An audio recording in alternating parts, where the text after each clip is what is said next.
Bom dia, pessoal. Sobre as question tags aqui, deixa eu falar para vocês. Na question tag, a gente tem duas orações, certo? A primeira oração, de fato, né, que vai dizer o que a gente ou alguém vai estar fazendo, e a segunda oração, que é uma confirmação, certo? Que é o nosso né, não confirma, que a gente utiliza na nossa na nossa linguagem também no português, eles também utilizam, certo? Aqui, traduzindo para o português, seria: você é feliz ou você está feliz? Não está? Você não é? Aí a gente fala também né? Isso é que é uma question tag. Então, a regrinha é a seguinte, que se a sua oração principal estiver na forma afirmativa, como é o caso daqui, você está feliz, você é feliz, you are happy, certo? A question tag obrigatoriamente tem que ser negativa, tá bom? Então, oração afirmativa, question tag negativa, certo? Você tem que negar com o verbo auxiliar que foi utilizado na primeira oração, certo? Aqui é o verbo to be are, então você vai negar com o verbo to be are, tá bom? E utilizar depois o pronome sujeito que foi utilizado na primeira oração, ok? Pontinho de interrogação, porque question tag é uma pergunta, certo? Aqui, a primeira oração está negando. A oração principal aqui veio negativa. She isn't studying. Ela não está estudando. Nesse caso, a question tag vem afirmando, tá bom? Utilizo o verbo auxiliar que foi utilizado na primeira oração, só que positivamente agora, porque aqui já está negando, então aqui vai ser afirmando. E o pronome referente ao sujeito que foi utilizado na primeira oração, tá bom? Primeira oração negativa, question tag positiva. Outro exemplo aqui. Aí vocês têm que relembrar. Este é o verbo e ele encontra-se na forma simple past, no passado. Se ele está no passado simples, eu vou utilizar o verbo auxiliar do passado simples, né, terceiro ano? Qual o verbo auxiliar do passado? Did. Já vimos isso aqui, ok? Então, aqui está afirmando. Paul ate my pasta. Paul comeu. Passado simples, Vocês têm que lembrar disso aqui. Passado simples de um verbo. Então, para negar, eu preciso de um verbo auxiliar. O verbo auxiliar do passado simples é o did, ok? Afirmei, neguei. Verbo auxiliar do passado, porque aqui é passado. Verbo auxiliar do passado negativamente, né? E o pronome referente ao sujeito, tá bom? He, referente a Paul. Deixa eu dar um fogo aqui para ficar melhor esse vídeo. Então, oração afirmativa, question tag negativa.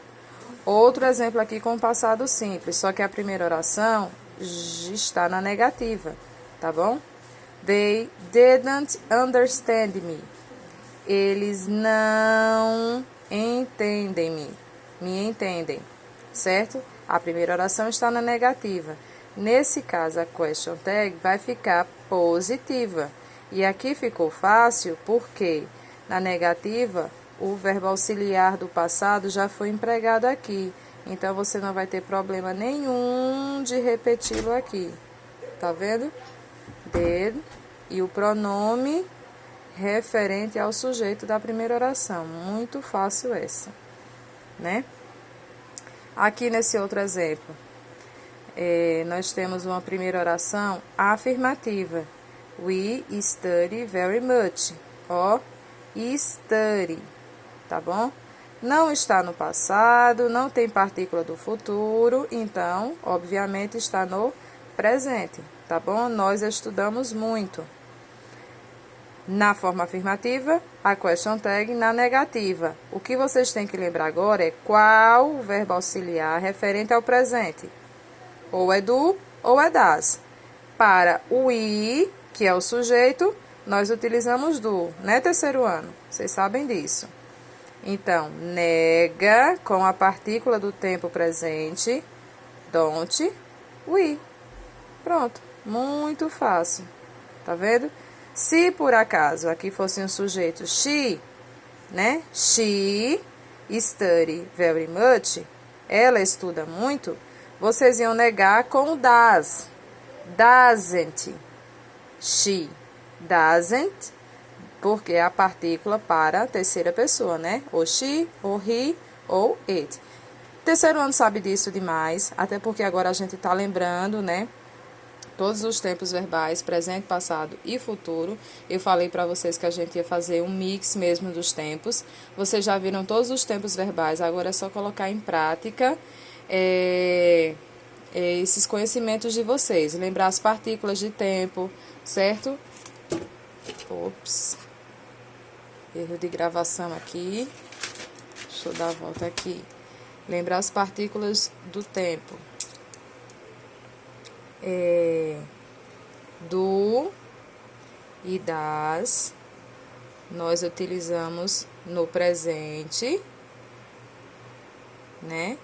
E aí o presente do verbo é quando ele está na sua forma normal, né? Sem modificação. O did é a partícula que vai indicar o passado. E essas duas partículas aqui, vocês vão se ligar que é o futuro, né? Relembraram, né? Preste atenção na estrutura dos verbos. Se o verbo tem ed no final, ele está no simple past e ele é um verbo regular, né? Ele obedece regras. Ele é regular. Se ele não tem, mas vocês vão lembrar que ele vai estar lá na segunda coluna da lista dos verbos irregulares. E aí não tem uma forma exata, né? São irregulares. Eles modificam do jeito que eles querem. Vocês só precisam memorizar, né?